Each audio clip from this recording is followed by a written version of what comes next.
अस्सलाम वालेकुम, मैं हूं मिना रफ़ीक और आज मैं मौजूद हूँ एक ऐसी ज़बरदस्त शॉप पे जहाँ पे सब कुछ मिलेगा आपको सिर्फ़ 200 का, यानी कि सिर्फ़ 200 रुपये का। ये शॉप जो है जनाब वो केडीए मार्केट में जो है वो ओपन हुई है गुलशन इकबाल में, जहाँ पे मशहूर पॉलर्स भी मौजूद हैं। तो इस वीडियो में आप देखिए कि आपकी रोज़मर्रा की जितनी भी चीज़ें हैं इस्तेमाल होने की, किचन की हों और या आपके रूम की हो, ग्रॉसरी हो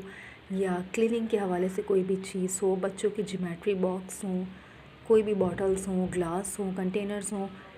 टॉवल्स हों या बास्केट्स हों, कुछ भी हो जनाब, सब कुछ सिर्फ़ और सिर्फ 200 का है। और यहाँ जब मैं आई तो यकीनन मुझे अच्छा इसलिए लगा कि आपको बहुत सारी चीज़ें ऐसी होती हैं जो मुख्तलिफ़ स्टोर से जाके लेनी पड़ती हैं, लेकिन आप देख सकते हैं कि यहाँ पे हर चीज़ जो है वो अवेलेबल है और ये सिर्फ़ और सिर्फ जो है वो 200 रुपये की है। सो जनाब आप